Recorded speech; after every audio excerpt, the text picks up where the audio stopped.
నమస్కారం. సిటీ న్యూస్కి స్వాగతం. నా పేరు అరుణ. పేదవాడి ఆకలి తీర్చడమే లక్ష్యంగా రాష్ట్ర ప్రభుత్వం ఏర్పాటు చేసిన అన్నా క్యాంటీన్లు ప్రజల ఆదరణ పొందుతున్నాయి. కేవలం 5 రూపాయలకే ఉదయం అల్పాహారం, మధ్యాహ్నం, రాత్రి భోజనం రాష్ట్ర ప్రభుత్వం అందిస్తుండటం పట్ల ప్రజలు హర్షం వ్యక్తం చేస్తున్నారు. సగటు పేదవాడి ఆకలి తీర్చటమే లక్ష్యంగా రాష్ట్ర ప్రభుత్వం ఏర్పాటు చేసిన అన్నా క్యాంటీన్లను పేద ప్రజల ఆదరణ పొందుతున్నాయి. గతంలో తెలుగుదేశం పార్టీ అధికారంలో ఉన్న సమయంలో పేదవాడి ఆకలి తీర్చటమే లక్ష్యంగా కేవలం 5 రూపాయలకే ఉదయం అల్పాహారం, మధ్యాహ్నం భోజనం, రాత్రి భోజనం అందించేందుకు అన్నా క్యాంటీన్లు ఏర్పాటు చేశారు. అయితే రాష్ట్రంలో వైఎస్ఆర్ కాంగ్రెస్ పార్టీ అధికారంలోకి వచ్చిన తర్వాత పేదవాడి ఆకలి తీర్చేందుకు నిర్దేశించిన అన్నా క్యాంటీన్లను రాజకీయ ప్రయోజనాల కోసం మూసివేసిన విషయం తెలిసిందే. ఈ నేపథ్యంలో గత ఎన్నికల ప్రచారంలో తమ కూటమి అధికారంలోకి వస్తే అన్నా క్యాంటీన్లను తిరిగి తెరిపిస్తామని కూటమి పార్టీలు స్పష్టం చేశాయి. కూటమి ప్రభుత్వం ఏర్పడిన నేపథ్యంలో రాష్ట్రంలో అన్నా క్యాంటీన్లను పునఃప్రారంభించారు. కర్నూలు నగరంలో ఏర్పాటు చేసిన అన్నా క్యాంటీన్లను రాష్ట్ర మంత్రి టీజీ భరత్ ఇటీవల ప్రారంభించారు. నగరంలోని జిల్లా కలెక్టర్ కార్యాలయం, పాత బస్టాండ్ తదితర ప్రాంతాలలో అన్నా క్యాంటీన్లను ప్రారంభమయ్యాయి. అన్నా క్యాంటీన్ల వద్ద ప్రతిరోజు అల్పాహారం, భోజనం చేసేందుకు ప్రజలు బారులు తీరి నిలబడుతున్నారు. ఈ నేపథ్యంలో వారికి ఎలాంటి అసౌకర్యం కలగకుండా అన్నా క్యాంటీన్ల వద్ద అల్పాహారం, భోజనంను అందుబాటులో ఉంచుతున్నారు. కేవలం 5 రూపాయలకే ఉదయం అల్పాహారం, మధ్యాహ్నం, రాత్రి భోజనం అందించడం పట్ల ప్రజలు హర్షం వ్యక్తం చేస్తున్నారు. ప్రస్తుతం ఉన్న పరిస్థితుల్లో 5 రూపాయలకు ఏ వస్తువు రాదని, కానీ కూటమి ప్రభుత్వం కేవలం 5 రూపాయలకే తమ ఆకలి తీర్చడం అభినందనీయమని వారు స్పష్టం చేస్తున్నారు. నాణ్యతతో పాటు రుచిలో ఏమాత్రం తేడా లేకుండా ఆహార పదార్థాలను అందజేస్తున్నారని వారు వెల్లడించారు. అన్నా క్యాంటీన్లను పునఃప్రారంభించిన కూటమి ప్రభుత్వానికి ప్రజలు ధన్యవాదాలు తెలుపుతున్నారు. అన్నా క్యాంటీన్లపై ప్రజల అభిప్రాయం వారి మాటల్లోనే విందాం. నేను అన్నా క్యాంటీన్ భోజనానికి వచ్చినాను. 5 రూపాయలకు ఏది రాదు, ఏ వస్తువు రాదు. మనం కనీసం బయట కొనాలంటే చాక్లెట్ కొనాలంటే కూడా 5 రూపాయలు రాదు. మనకు అంటటువంటి మహానుభావుడు చంద్రబాబు నాయుడు గారు మనకి అన్నా క్యాంటీన్ 5 రూపాయలకి అన్నం భోజనం పెడుతున్నారంటే బ్రహ్మాండమైన భోజనం. పేద ప్రజలు వచ్చి భోజనం చేస్తున్నారు. అన్నము, పప్పు, చట్నీ, పెరుగు పెడుతున్నాం సార్. బాగుంది, టేస్ట్ సూపర్ గా ఉంది సార్. కేవలం 5 రూపాయలకి ఏ వస్తువు రాదు. కనీసం చంద్రబాబు నాయుడు గారు మనకు అన్నం భోజనం పెడుతున్నారు. ఈరోజు ఈ టీ కూడా రాదే. టీ తాగాలంటే కూడా 10 రూపాయలు కావాలి. 10 రూపాయలు పెడితేనే టీ ఇస్తున్నాడు, లేదంటే కొన్నాడు. బయట ఏ వస్తువు కొనాలంటే 10 రూపాయలకి, 5 రూపాయలకి ఏది రాదు.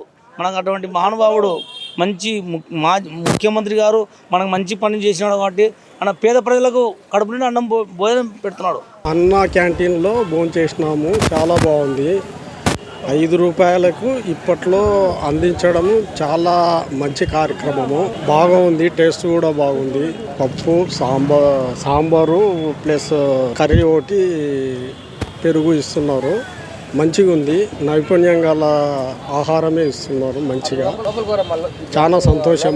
ముఖ్యమంత్రి సార్ గారు ఈ కార్యక్రమం చేపట్టినందుకు ధన్యవాదాలు. కలెక్టర్ ఆఫీసు, డీపీ ఆఫీస్ పక్కన ఉన్న అన్నా క్యాంటీన్ చంద్రబాబు సీఎం గారు ప్రవేశపెట్టిన అన్నా క్యాంటీన్లో ఇప్పుడు భోంచేస్తాను. సో దట్ చాలా బాగుంది. అన్నం కానీ, పెరుగు కానీ, ఒక పప్పు ఇచ్చినాడు, తర్వాత ఒక కర్రీ ఇచ్చినాడు. సో దట్ 5 రూపాయలకు బయట టీ కూడా రాదు. ఇక్కడ మంచి భోజనం పెట్టారు. వాళ్ళకు ఎంతో మంది పేద ప్రజలు వచ్చి తినిపోతున్నారు. కాబట్టి అందులో నేను కూడా బాగా తిన్నాను. ఈరోజు బాగుంది, చాలా బాగుంది. ఇటువంటి క్యాంటీన్లు పెట్టడం ద్వారా పేదలకు ఎంతో ఉపయోగపడుతుందని చెప్పి ఈ సందర్భంగా తెలియజేస్తున్నాను. Thank you. నేను ప్రభుత్వ ఆసుపత్రికి మా నాన్నకి ఎందుకు బాగాలేక చూపించుకోవడానికి వచ్చాను. ఈ అన్నం క్యాంటీన్ దగ్గరికి వచ్చినాను. అన్నం చాలా అద్భుతంగా ఉంది. ఆయన సీఎం ముఖ్యమంత్రి గారు పుణ్యం కట్టుకోవాలని దేవుని ప్రార్థిస్తున్నాను. అన్నము క్వాలిటీ, మంచిగా క్వాలిటీ అన్నం బాగుంది. పప్పు, కూర, పెరుగు అన్నీ రుచికరంగా ఉన్నాయి. పేదవాళ్ళకి ఆకలి తీస్తున్నందుకు ఆయన కృతజ్ఞత తెలియజేస్తున్నాను. సార్ భోజనం అయితే బాగుంది. హాస్పిటల్కి మాత్రము కొంచెం పేదవాళ్ళు వచ్చింటారు కదా, వాళ్ళకి భోజనం అనేది అందుబాటులో బాగుంది. భోజనం అయితే కూడా బాగుంది. తెలంగాణ నుండి హాస్పిటల్కి వచ్చినాము. ఇక్కడ మాకు అన్నదానం ఆయన చంద్రబాబు నాయుడు మంచిగా పెట్టినాడు. పేద ప్రజలకు అందరికీ బాగుంది భోజనం సౌతి. కాకపోతే ఇక్కడ హాస్పిటల్ కూడా పెడితే బాగుంటుంది. చాలా ఏమంటే ఒక్కటే తినడానికి చాలా ఇబ్బంది చేయడానికి. కానీ భోజనం బాగుంది, అంతా బాగుంది. వాళ్ళది ప్రభుత్వం కూడా బాగుంది. ఈ నిర్ణయం కూడా బాగుంది ఆయన ఎన్నుకునేది. ఈ నెల 29వ తేదీ ఉదయం 9 గంటల నుంచి సాయంత్రం 5 గంటల వరకు జరిగే కర్నూలు నగర బ్రాహ్మణ సంఘం ఎన్నికల్లో సభ్యులందరూ పాల్గొని ఓటు హక్కును వినియోగించుకోవాలని ఎన్నికల సహాయ అధికారి సండేల్ చంద్రశేఖర్ కోరారు. అదే రోజు సాయంత్రం ఓట్ల లెక్కింపు, విజేతల పేర్లను ప్రకటిస్తామని తెలిపారు. నగరంలోని శ్రీదేవి భూదేవి సమేత శ్రీ వెంకటేశ్వర స్వామి ఆలయ ప్రాంగణంలో కర్నూలు బ్రాహ్మణ సంఘం ఎన్నికల సహాయ అధికారి సండేల్ చంద్రశేఖర్ మాట్లాడుతూ, ఈ నెల 29వ తేదీ కర్నూలు నగర బ్రాహ్మణ సంఘానికి ఎన్నికల ప్రక్రియ నిర్వహిస్తున్నట్లు తెలియజేశారు. ఈ నెల 29వ తేదీ ఉదయం 9 గంటల నుంచి సాయంత్రం 5 గంటల వరకు ఎన్నికల పోలింగ్ జరుగుతుందని తెలిపారు. కర్నూలు బ్రాహ్మణ సంఘంలో సభ్యత్వం తీసుకున్న ప్రతి ఒక్కరూ ఈ ఎన్నికల పోలింగ్లో పాల్గొని తమ ఓటు హక్కును వినియోగించుకొని తమకు నచ్చిన ప్యానెల్ను ఎన్నుకోవాలని సూచించారు. ఎన్నికల ప్రక్రియ సజావుగా జరిగేందుకు అవసరమైన అన్ని ఏర్పాట్లు చేశామని వివరించారు. సాయంత్రం 5 గంటలకు ఎన్నికల పోలింగ్ ముగిసిన అనంతరం ఎన్నికల ఓట్ల లెక్కింపు ప్రక్రియ కొనసాగుతుందని తెలిపారు. అనంతరం ఎన్నికల్లో గెలుపొందిన అభ్యర్థులకు నియామక పత్రాలను అందజేయనున్నట్లు ఆయన వివరించారు. బ్రాహ్మణ సంఘం నందు ఓటర్గా నమోదైన ప్రతి ఒక్క సభ్యునికి కూడా నమస్కరిస్తూ చెప్తున్నాను. రేపు ఉదయం 9 గంటలకంతా మీరు మన సంకల్బాగ్ వెంకటేశ్వర స్వామి గుడి పక్కన ఉన్న చిన్మయానంద స్కూల్లో ఎన్నికలు నిర్వహించబడును.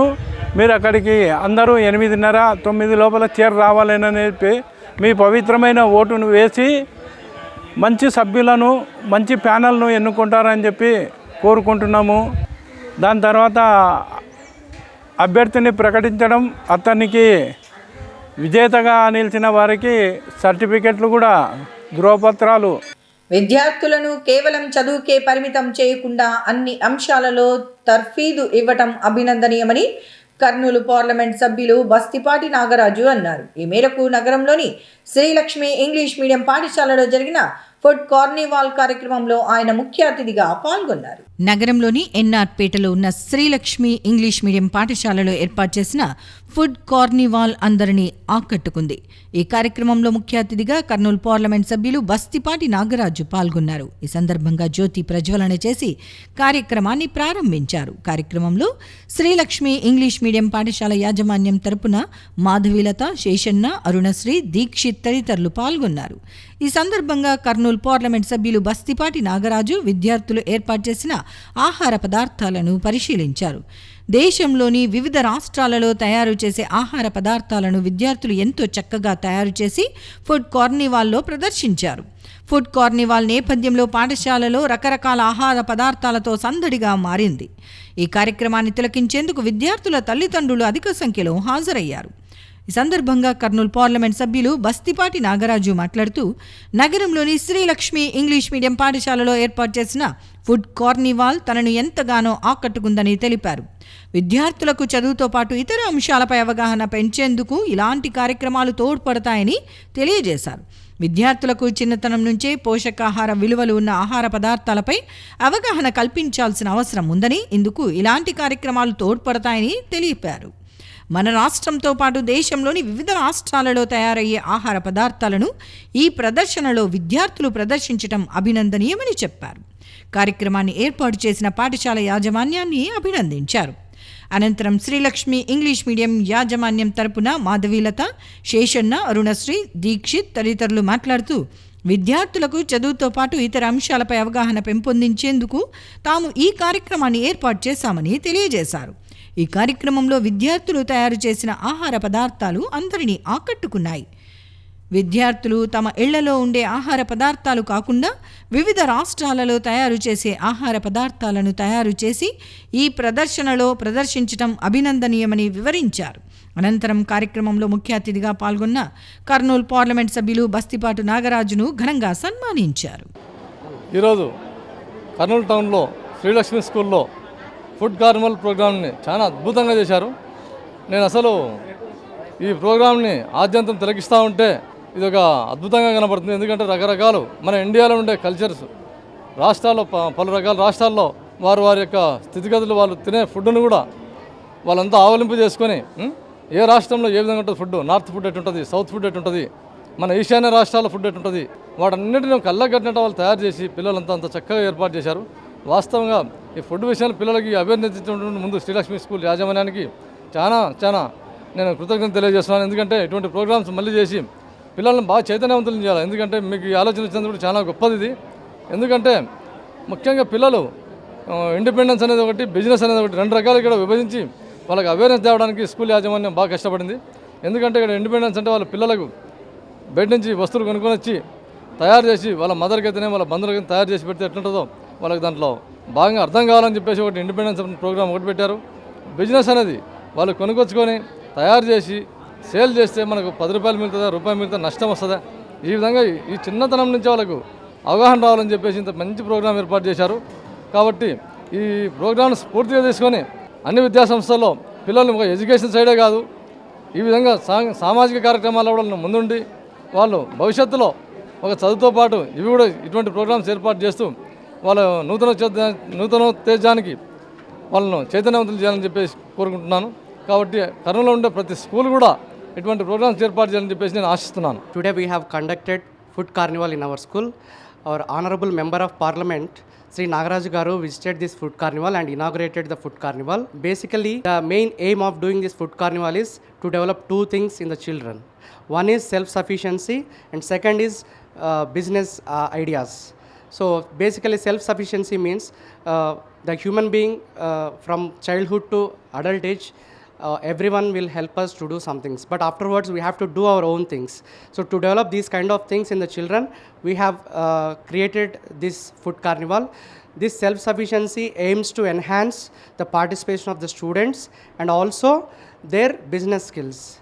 They have to go to the market, they have to purchase the things, they have to cook the food and they have to get it here in the food carnival and they have to sell it. So the self-sufficiency phase helps us what is the hard work of our parents in providing us food and what is the hard work of the farmers to produce the basic grains. So only because of farmers, our parents, we are surviving in this world. We have to remember that. చిన్నారుల్లో కేవలం విద్య పాఠాలకే పరిమితం కాకుండా, class రూమ్కే పరిమితం కాకుండా 360 degrees యాంగిల్లో స్టూడెంట్స్లో ఉన్నటువంటి కళలను, వాళ్ళ యొక్క నైపుణ్యాలను వెలికి తీయడం కోసము ఈ యొక్క కార్యక్రమాలను సర్వేపల్లి మరియు శ్రీలక్ష్మి స్కూల్స్ ఘనంగా నిర్వహించడం జరిగింది. అన్నం అనేది పరబ్రహ్మ స్వరూపం. అన్నం వేస్ట్ చేయకుండా ఎంతోమంది అన్నం లేక అలమటిస్తున్నారు. మరి అటువంటి అన్నం యొక్క విలువను తెలియజేయడం కోసం ఫుడ్ వేస్ట్ చేయకుండా దాన్ని సక్రమంగా ఎలా వినియోగించాలో తెలియజేయడం కోసమే ఇటువంటి కార్యక్రమాలని మేము చేస్తూ విద్యార్థుల్లో ఉత్తేజాన్ని, ఉల్లాసాన్ని, ఉత్సాహాన్ని కలిగించడానికే ఇటువంటి కార్యక్రమాలు నిర్వహించడం జరిగిందని చెప్పడానికి ఎంతైనా సంతోషిస్తున్నాం. కర్నూలు నగరంలో సీనియర్ దంత వైద్య నిపుణులుగా పేరొందిన డాక్టర్ నిస్సార్ అహ్మద్ కన్ను మూశారు. దంత వైద్యుడిగా ఆయన ఎంతో సేవ చేశారని పలువురు కొనియాడారు. దేశ స్వాతంత్ర పోరాటంలో కీలక పాత్ర పోషించిన సర్దార్ భగత్ సింగ్ జీవితం ఈ తరం యువతకు ఆదర్శప్రాయమని విఠల్ రూరల్ డెవలప్మెంట్ సొసైటీ అధ్యక్షురాలు శారదమ్మ అన్నారు. ఈ మేరకు నగరంలోని నెహ్రూ మెమోరియల్ పాఠశాలలో భగత్ సింగ్ జన్మదిన వేడుకలను ఘనంగా నిర్వహించారు. నగరంలోని నెహ్రూ మెమోరియల్ మున్సిపల్ పాఠశాలలో డెవలప్మెంట్ సొసైటీ ఆధ్వర్యంలో సర్దార్ భగత్ సింగ్ జన్మదిన వేడుకలను ఘనంగా నిర్వహించారు. ఈ సందర్భంగా జరిగిన కార్యక్రమంలో విఠల్ రూరల్ డెవలప్మెంట్ సొసైటీ అధ్యక్షురాలు శారదమ్మ, రాధమ్మ, విజయలక్ష్మి, అయాత్ బితో పాటు పాఠశాల ప్రధానోపాధ్యాయులు శ్రీనివాస్, ఉపాధ్యాయురాలు నాగదేవమ్మ, శ్రీదేవి, ఈశ్వరమ్మ పాల్గొన్నారు. ఈ సందర్భంగా వారు మాట్లాడుతూ దేశ స్వాతంత్ర పోరాటంలో భగత్ సింగ్ పోరాట స్ఫూర్తి అందరికీ ఆదర్శప్రాయమని చెప్పారు. బ్రిటిష్ వారిని ఎదుర్కోవటంలో భగత్ సింగ్ చూపిన ధైర్యం, తెగువ ఈ తరం యువతకు స్ఫూర్తిదాయకమని వివరించారు. భగత్ సింగ్ జీవితాన్ని ఆదర్శంగా తీసుకొని ప్రతి ఒక్కరూ ముందుకు సాగాలని ఆకాంక్షించారు. భగత్ సింగ్ జీవిత చరిత్రను ఈ తరం విద్యార్థులకు తెలియజేయాలన్న ఉద్దేశంతోనే ఈ కార్యక్రమాన్ని ఏర్పాటు చేశామని తెలిపారు. ప్రాణాన్ని పణంగా పెట్టి మనకు భారతదేశానికి స్వాతంత్రం రావడంలో ఆయన యొక్క పాత్ర ఎనలేనటువంటిది. ఆ సందర్భంగా మనకు విఠల్ రూరల్ డెవలప్మెంట్ సొసైటీ వాళ్ళు రావడం, మన పాఠశాలను ఎన్నుకోవడం, మీకు విద్యార్థులకు వాళ్ళ విలువైనటువంటి ఆయన జీవిత చరిత్రను కావచ్చు, ఆయన యొక్క త్యాగాన్ని కావచ్చు మీకు తెలియజేయడం అనేటువంటిది చాలా సంతోషంగా ఉంది. బాధ్యతగా ఉండాలి. సామాజిక బాధ్యత అనేది ప్రపంచంలో చాలా విప్లవాత్మకమైనటువంటి ఒక పరిచర్య. సేవ, సర్వీస్ మోటివ్, అకౌంటబిలిటీ మీన్స్ జవాబుదారీతనము. ట్రాన్స్ప్లాంటేషన్ మీన్స్ మనం చేసే ప్రతి మాట కానీ ప్రతి పని కానీ పారదర్శకంగా ఉండటమే సమాజంలో నివసించేటటువంటి మనుషులమైనటువంటి మనకి ఎంతో బాధ్యత ఉంది. Thank you so much. September 28 పుట్టాడు ఆయన, మార్చి 31 చనిపోయాడు. అంటే 38 ఏళ్ళకి ఆయన స్వతంత్రం కోసం పోరాడింది ఒక రైతు బిడ్డ ఆయన. అంటే ఎక్కడి నుంచి ఆయన మన స్వతంత్రం కోసం పోరాటం చేసినాడు భగత్ సింగ్. మీరు కానీ ఈరోజు చిన్నతనం నుంచే ప్రతి ఒక్కరికి హెల్పింగ్ నేచర్ నేర్చుకోండి. ప్రతి టీచర్కి చాలా థ్యాంక్స్ మేడం, ఈరోజు మాకు ఇక్కడ ఈ అవకాశం ఇచ్చినందుకు. అలాంటి టైంలో అతను పేపర్స్ తెప్పించుకొని 400 పేజీల పుటాను రాసినాడు. అవన్నీ బహిర్గతం చేస్తే ఇవన్నీ ఇలా మీ అబ్బాయి చేస్తున్నాడని వాళ్ళ నాన్నకు చెప్తే ఉరిదీస్తామని చెప్తే వాళ్ళ నాన్న వచ్చి అడుక్కున్నాడు, బాబు నీకు క్షమాభిక్షణ పెడతారు, నీకు ఒక సంతకం పెట్టు అంటే ఆ అబ్బాయి ఏమన్నాడు తెలుసా, నా స్ఫూర్తి ద్వారా ఒక్కరికైనా ఉద్యమం స్ఫూర్తి వస్తే నేను చనిపోయినా తప్పు లేదు, నా ఉద్యమం ద్వారా ఒక్క అబ్బాయి కానీ ఒక అమ్మాయి కానీ ఒక్క మనిషి కానీ ఉత్తేజురాలైతే అంతకన్నా నాకు మంచి జరగడం అంటూ ఉండదు, అదే మోక్షమని ఆయన చెప్పినాడు. ఆ తర్వాత అతన్ని ఉరి తీసినారనమాట. మార్చి 3వ తేదీ 1931 సంవత్సరమున ఆయనని ఉరి తీసినారు. ఈ విధంగా స్వతంత్ర పోరాటం కోసం ప్రాణాలు అర్పించినటువంటి మన భగత్ సింగ్ గారు ఈరోజు జన్మదినము ఆయనను గుర్తు చేసుకోవడము ఒక సంస్థ ద్వారా చేయడము మనకు చాలా గర్వంగా సంతోషంగా. థ్యాంక్స్ మేడం మీ అందరికీ. భగవద్గీతను పారాయణం చేసిన విన్న సకల శుభాలు కలుగుతాయని చిన్మయ మిషన్ కర్నూలు ఇన్ఛార్జ్ స్వామిని సుప్రేమానంద పేర్కొన్నారు.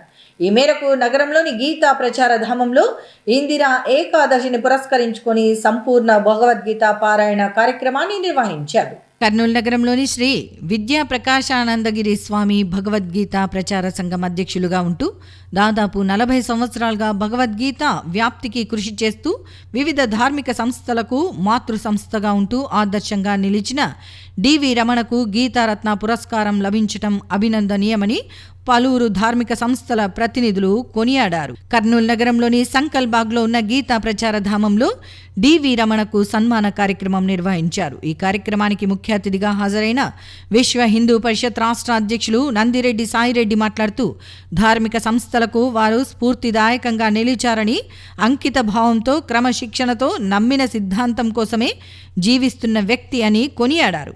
చిన్మయ మిషన్ కర్నూలు బాధ్యులు స్వామిని సుప్రేమానంద మాట్లాడుతూ సమాజంలోని అన్ని రంగాలలో సేవలు అందిస్తున్నటువంటి వారికి అవార్డులు, రివార్డులు, పురస్కారాలు ఇస్తున్నారు. కానీ ధార్మిక సేవ చేస్తూ సమాజంలో శాంతి, సుస్థిరతలకు, సమైక్యతకు పాటుపడుతున్న వ్యక్తులను గుర్తించి గౌరవించి సన్మానించుకోవాలనే స్పృహ సమాజంలో కొరవడిందని, ఆ పనికి కర్నూలు గోకులం అవోపాతదితర సంస్థలు ముందుకు రావటం అభినందనీయమని అన్నారు. గోకులం వ్యవస్థాపక అధ్యక్షులు మానం నాగరాజు గుప్తా మాట్లాడుతూ భక్తునికి చేసే సన్మానం భగవంతునికి చేసినట్లేనని, ఇటువంటి గొప్ప వ్యక్తికి సన్మానం చేసే అవకాశం కలగటం గోకులం భాగ్యమని అన్నారు. విశ్వ హిందూ పరిషత్ జిల్లా అధ్యక్షుడు టీసీ మద్దిలేటి, గణేష్ ఉత్సవ సమితి అధ్యక్షులు డాక్టర్ మోక్షేశ్వరుడు, శ్రీ సీతారామ కళ్యాణ మహోత్సవ సమితి సభ్యులు నాగోజీరావు, మహాబళేశ్వర్, జగన్నాథ గుప్తా, ఇల్లూరి రమణ, సింహాద్రి రమేష్ మరియు వివిధ ధార్మిక సంస్థల ప్రతినిధులు డివి రమణను కర్నూలు జిల్లా ధార్మిక సంస్థలకు మార్గదర్శి అని కొనియాడారు. తదనంతరం దుశ్శాలువ, పూలమాలలతో సన్మానించారు. ఏకాదశి సందర్భంగా ఈ కార్యక్రమంలో పెద్ద సంఖ్యలో భక్తులు పాల్గొని సంపూర్ణ భగవద్గీత పారాయణం చేశారు.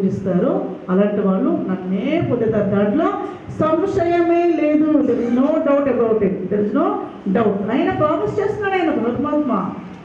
మనం ఒక్క పాయింట్ చాలండి, భగవద్గీత మొత్తం అన్ని శ్లోకాలు చదివినప్పటికి కూడా ఒక్క పాయింట్ దగ్గర మైండ్ స్టక్ అయిపోతుంది మాలాంటి వాళ్ళకి. కారణం ఏంటంటే ఇది చూడండి ఎంత ప్రామిస్, ఒళ్ళంతా నాకు ఎదురుపడుతుంది. ఏంటంటే చెప్పండి, నాత్ర సంశయం లేదు. మనం నమ్మాలి అంతే. నమ్మకమే మన యొక్క ట్రస్టే మనకి ముందుకి తీసుకువెళ్తుంది. అది ఒక్కటే చాలు. ప్రపంచంలో నీ చుట్టుపక్కల ఉన్న వాళ్ళందరూ ఎప్పటికైనా నీ వెంట వచ్చే టైం వస్తుంది. ఎప్పుడని నువ్వు పరమాత్మని నమ్మినప్పుడు. ప్రపంచాన్ని కాదు, ఎవరు నమ్మాలని? పరమాత్మని నమ్మాలి. అందుకని ఆయన తెలుసుకోవాలంటే తిరుమల తిరుపతి దేవస్థానం లడ్డూ కల్తీ నేపథ్యంలో విశ్వ హిందూ పరిషత్ పిలుపు మేరకు అక్టోబర్ 1వ తేదీ కర్నూలు నగరంలో ధార్మిక సంస్థల ఆధ్వర్యంలో నిరసన కార్యక్రమాన్ని నిర్వహిస్తున్నట్లు విశ్వ హిందూ పరిషత్ నేత నందిరెడ్డి సాయిరెడ్డి తెలిపారు. ఈ కార్యక్రమంలో ధార్మిక సంఘాల ప్రతినిధులతో పాటు హిందూ బంధువులందరూ అధిక సంఖ్యలో పాల్గొనాలని ఆయన కోరారు. నగరంలోని సంకల్బాగ్లో ఉన్న గీతా ప్రచారధామంలో తిరుపతి లడ్డు కలుషితమైన నేపథ్యంలో నిర్వహించిన సమావేశంలో వివిధ ధార్మిక సంస్థల ప్రతినిధులు నందిరెడ్డి సాయిరెడ్డి, డాక్టర్ మోక్షేశ్వరుడు, మారం నాగరాజు గుప్తా, సుబ్రహ్మణ్యం స్వామి, నాగోజీరావు, మహాబలేశ్వర్, జగన్నాథ గుప్తా, ఇల్లూరి రమణ, సింహాద్రి రమేష్ తదితరులు పాల్గొన్నారు. ఈ సందర్భంగా వారు మాట్లాడుతూ తిరుమల తిరుపతి దేవస్థానంలో స్వామివారి లడ్డు ప్రసాదం కల్తీ అయిన నేపథ్యంలో నవంబర్ 1వ తేదీ దేశవ్యాప్తంగా నిరసన కార్యక్రమాలు నిర్వహించాలని విశ్వ హిందూ పరిషత్ పిలుపునిచ్చిందని తెలిపారు. ఈ నేపథ్యంలో నవంబర్ 1వ తేదీ కర్నూలు నగరంలో విశ్వ హిందూ పరిషత్ ఆధ్వర్యంలో వివిధ ధార్మిక సంస్థల సహకారంతో భారీ ఎత్తున నిరసన కార్యక్రమాన్ని నిర్వహిస్తున్నట్లు తెలిపారు. కార్యక్రమంలో అన్ని ధార్మిక సంస్థల ప్రతినిధులతో పాటు హిందూ బంధువులందరూ అధిక సంఖ్యలో పాల్గొని తమ నిరసన తెలియజేయాలని కోరారు. శ్రీ వెంకటేశ్వర స్వామి వైభవం, వైకుంఠవాసుని సేవలో ఉదయస్తమాన సేవలు ఇంతవరకు కర్నూలులో జరగలేదు. ఆ కార్యక్రమం ఉదయం 5 గంటలకు సుప్రభాత సేవతో మొదలై అభిషేకం, శాస్త్రాభికలశేకం, అలంకరణ, తిరుమంజనం, తోమాల సేవ, ఆ తర్వాత శ్రీ స్వామివారి సుదర్శన లక్ష్మీ నరసింహస్వామి యాగం, తిరుప్పావడ సేవతో మధ్యాహ్నం కార్యక్రమం ముగింపు అవుతాయి. 2 నుండి 4:30 దాకా స్వామివారికి, వెంకటేశ్వర స్వామి వారికి సర్వదర్శనం ఉంటుంది. సాయంత్రం 5 గంటలకు సహస్ర దీపాలంకరణ సేవ, అలాగే గరుడ సేవ, ఆ తర్వాత అమ్మవార్ల పల్లకి సేవ, స్వామివార్లకు అమ్మవార్లకు ఎదురుకోళ్ళు, ఆ తర్వాత కళ్యాణం రంగరంగ వైభవంగా ఉంటుంది. ఆ తర్వాత ఊంజల్ సేవ, ఆ తర్వాత పవలింపు సేవతో కార్యక్రమాలు ఇవి జరుగుతాయి. చాలా భారీ ఎత్తున కర్నూలులో ఈ సేవలు ప్రతి భక్తునికి తెలియాలనే ఉద్దేశంతో, కంటి తుడుపుగా వాళ్ళకందరికీ దగ్గర చేయాలనే ఉద్దేశంతో, సంకల్పంతో సీతారాముల కళ్యాణ మహోత్సవ సమితి అక్టోబర్ 1వ తారీఖు మంగళవారం రోజు కొండారెడ్డి బుర్జు దగ్గర నుండి ఉదయం 10 గంటల నుండి ఒక మహా నిరసన ర్యాలీ శ్రీ వెంకటేశ్వర స్వామి లడ్డు ప్రసాదం పైన వివాదాస్పదంగా వ్యాఖ్యలు జరుగుతున్నాయి. కాబట్టి మరి హిందూ బంధువులందరూ కూడా ఈ యొక్క మహా ర్యాలీలో పాల్గొని కొండారెడ్డి బుర్జు నుండి కలెక్టరేట్ వరకు ర్యాలీలో నిరసనగా పాల్గొవాలని చెప్పేసి ఈ హిందూ బంధువులందరినీ కూడా కోరుతున్నాము. హిందూ బంధువులందరూ కూడా వచ్చే నెల 1వ తారీఖు మంగళవారం జరిగేటువంటి విశ్వ హిందూ పరిషత్తు భారీ ర్యాలీలో హిందూ బంధువులందరూ పాల్గొనాలని అందరూ కూడా ఆహ్వానం పలుకుతున్నాం.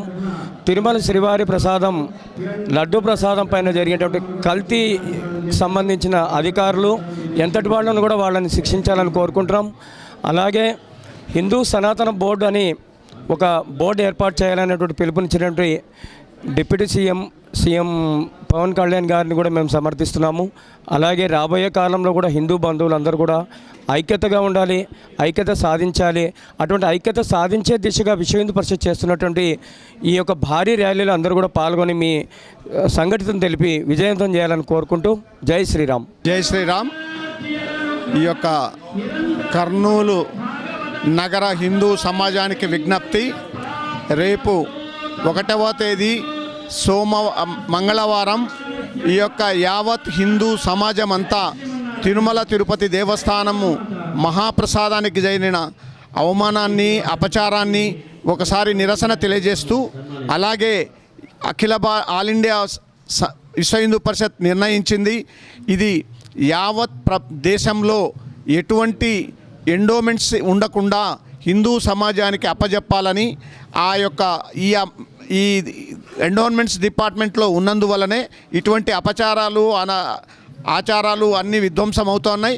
కాబట్టి ఇటువంటిది జరగకుండా ఉండాలంటే ఏకైక మార్గం హిందూ సమాజానికి ఎండోమెంట్స్ను బ్యాన్ చేసి హిందూ సమాజానికి అప్పజెప్పాలని ఈ యొక్క అఖిల భారత స్థాయి నిర్ణయం జరిగింది. కాబట్టి రేపు మంగళవారం 1వ తారీఖు కర్నూలు నగరమంతా అన్ని హిందూ సమాజాలు, ధార్మిక సంస్థలను కలుపుకొని నిరసన తెలియజేస్తున్నాం.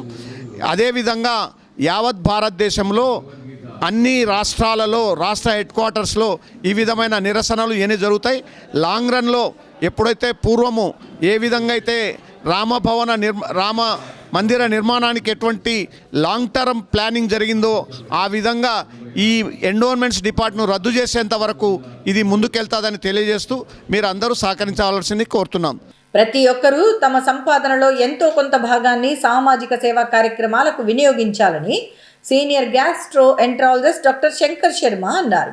ఈ మేరకు నగరంలోని హోమ్ ఆఫ్ హోప్ అనాథాశ్రమానికి నిత్యావసర వస్తువులను ఆయన అందజేశారు. నగర శివార్లోని జి పుల్లారెడ్డి ఇంజనీరింగ్ కళాశాల వద్ద ఉన్న హోమ్ ఆఫ్ హోప్ అనాథాశ్రమానికి నెల రోజులకు సరిపడా నిత్యావసర వస్తువులను senior gastroenterologist doctor Shankar Sharma అందజేశారు. కార్యక్రమంలో ఆశ్రమ నిర్వాహకురాలు బ్లెస్సీ తదితరులు పాల్గొన్నారు. ఈ సందర్భంగా senior gastroenterologist doctor Shankar Sharma మాట్లాడుతూ ప్రతి ఒక్కరూ సొంత లాభాన్ని కొంత మానుకొని పొరుగువారికి సహాయం చేయాలన్న సూక్తిని పాటించాలని సూచించారు. అనాథాశ్రమాలు, వృద్ధాశ్రమాలను నిర్వాహకులు ఎంతో వ్యయ ప్రయాసల కోర్చి నిర్వహిస్తుంటారని, అలాంటి వారికి ఏదో ఒక రకంగా ప్రతి ఒక్కరూ సహాయం అందించాల్సిన అవసరం ఉందని చెప్పారు. కృత్రిమ మేధస్సు కీలక పాత్ర పోషిస్తున్న 21వ శతాబ్దంలో కూడా ఆడపిల్లల పట్ల వివక్ష కొనసాగుతూ ఉండటం దురదృష్టకరమన్నారు. ఆడపిల్లల పట్ల వివక్షను విడనాడాలని ఆయన సూచించారు. సమాజంలో ఆడపిల్లలను అనాథలుగా వదిలివేయటం బాధాకరమని అన్నారు. ఒక పక్క అభివృద్ధి చెందుతున్న దేశాల పక్కన ఉన్నామని చెబుతున్నప్పటికీ ఇలాంటి వివక్ష కొనసాగుతూ ఉండటం సరికాదని ఆయన చెప్పారు. సమాజంలో బాలికా విద్యను ప్రోత్సహించాల్సిన అవసరం ఎంతో ఉందని ఆయన తెలియజేశారు. ప్రతి ఒక్కరూ మంచితనమే మానవత్వం, మానవత్వమే దైవత్వం అన్న నానుడిని పాటించాలని ఆయన వివరించారు. అనాథాశ్రమాలను నిర్వాహకులు ఎంతో ఇష్టపడి నిర్వహిస్తున్నారని, అలాంటి వారికి తోడ్పాటు అందించాల్సిన అవసరం ఉందన్నారు. ఇందులో భాగంగానే తాను సంవత్సరంలో 2-3 సార్లు అయినా ఈ అనాథాశ్రమానికి తన వంతు సహకారం అందిస్తానని చెప్పారు. అలాగే అనాథాశ్రమంలోని చిన్నారులకు ఆరోగ్య సమస్యలు ఏమైనా వస్తే తమను సంప్రదించాలని నిర్వాహకురాలు బ్లెస్సీకి సూచించారు. ఒక వైద్యుడిగా పేదలకు వైద్య సేవలు అందిస్తూనే తన వంతు బాధ్యతగా ఇలాంటి కార్యక్రమాల ద్వారా సామాజిక సేవా కార్యక్రమాలలో పాల్గొంటున్నానని senior gastroenterologist doctor Shankar Sharma తెలియజేశారు. కంపాషన్ సొసైటీ వారి ఆధ్వర్యంలో నడపబడుతున్న హోమ్ ఆఫ్ హోప్ రిజిస్టర్డ్ ఆర్ఫనేజ్కి రావడం జరిగింది. ఇక్కడ నడుపుతున్న వాళ్ళల్లో ముఖ్యంగా నిర్వాహకురాలు బ్లెస్సీ గారిని కలిసి ఈ పిల్లలకు, ఈ అనాథ పిల్లలకు మేము ఏ రకంగా సహాయం పడతామని అడిగినప్పుడు, సార్ మాకు ముఖ్యంగా నిత్యావసర వస్తువుల అవసరం చాలా ఉంది, ఇక్కడ 42 మంది పిల్లలు ఉన్నారు మా దగ్గర మా ఆదరణలో అన్నప్పుడు మేము సుమారుగా ఒక నెల ఈ నిత్యావసర వస్తువుల సరుకులన్నీ వీళ్లకు పంపిణీ చేస్తూ మరొక మాటగా మేము సంవత్సరానికి 2-3 సార్లైనా ఖచ్చితంగా మా వంతు సహాయం మేము మీకు అందిస్తాము. పిల్లలకు ఏదైనా హెల్త్ ప్రాబ్లం ఉన్నా మీరు దయచేసి వచ్చి మీరు మా మెడికల్ హెల్ప్ తీసుకోండి అని చెప్పడం జరిగింది. ఇంకొక విషయం నేను అడిగినప్పుడు తెలిసిందేమంటే, ఎక్కువగా ఆడపిల్లలను ఆర్ఫన్స్గా చేస్తూ ఉన్నారు. ఇది చాలా దురదృష్టకరము. ఎందుకంటే ఇంకా డిస్క్రిమినేషన్ అనేది కంటిన్యూ అవుతున్నది. ఆ వివక్ష అనేది సమాజంలో మార్పులు రావాలి. మరి ఇటువంటి వీళ్ళకు వచ్చి హెల్ప్ చేస్తానని నేను ప్రామిస్ చేస్తూ ఈ పిల్లలందరికీ నా బ్లెస్సింగ్స్ ఒకసారి ఇస్తున్నాను. నగరంలోని రెడ్జి పాఠశాలలో ఈ నెల 29వ తేదీ నుంచి అక్టోబర్ 2వ తేదీ వరకు సిబిఎస్ఈ క్లస్టర్ అంతర్ పాఠశాలల ఫుట్బాల్ పోటీలను నిర్వహిస్తున్నట్లు పాఠశాల నిర్వాహకులు మోహన్ తెలిపారు. ఈ మేరకు పాఠశాలలో జరిగిన సమావేశంలో ఇందుకు సంబంధించిన వివరాలను వెల్లడించారు. నగరంలోని రెడ్జి పాఠశాలలో జరిగిన సమావేశంలో పాఠశాల కరెస్పాండెంట్ మోహన్ మాట్లాడుతూ, ఈ నెల 29వ తేదీ నుంచి అక్టోబర్ 2వ తేదీ వరకు తమ పాఠశాలలో సిబిఎస్ఈ క్లస్టర్ ఆంధ్రప్రదేశ్, తెలంగాణ రాష్ట్రాల అంతర్ పాఠశాలల ఫుట్బాల్ పోటీలను నిర్వహిస్తున్నట్లు తెలిపారు. ఈ పోటీలలో ఇరు రాష్ట్రాలకు సంబంధించి మొత్తం 150 పాఠశాలల నుంచి 3000 మంది వరకు క్రీడాకారులు పాల్గొన్నారు. ఈ పోటీల ప్రారంభ కార్యక్రమంలో కర్నూలు పార్లమెంటు సభ్యులు బస్తిపాటి నాగరాజు, ఎమ్మెల్యే గౌరిచరిత వెంకటరెడ్డి ముఖ్య అతిథులుగా పాల్గొంటారని చెప్పారు. ఈ పోటీలను అండర్ 14, అండర్ 17, అండర్ 19 విభాగాల్లో నిర్వహిస్తున్నట్లు ఆయన తెలియజేశారు. పోటీలో పాల్గొనే క్రీడాకారులకు అన్ని సదుపాయాలు తమ పాఠశాల తరపున కల్పిస్తున్నామని వివరించారు. ఇలాంటి అవకాశాన్ని తమకు కల్పించిన నిర్వాహకులకు అభినందనలు తెలిపారు. సో అందరికీ నమస్కారము. సో సిబిఎస్ఈ క్లస్టర్ 7 అంటే ఆంధ్రప్రదేశ్ మరియు తెలంగాణ రాష్ట్రాల నుండి దాదాపు మొత్తం జిల్లాల నుంచి ఈ ఇంటర్ స్కూల్ ఫుట్బాల్ టోర్నమెంట్ అబ్బాయిలకు మా రిడ్జ్ పాఠశాల నందు జరుగుతున్నది. సో దాదాపు 150 స్కూళ్ళు, అలాగే దాదాపు 3000 మంది విద్యార్థులు, క్రీడాకారులు ఈ ఈ ఈ ఒక్క టోర్నమెంట్లో పాల్గొనబోతున్నారు.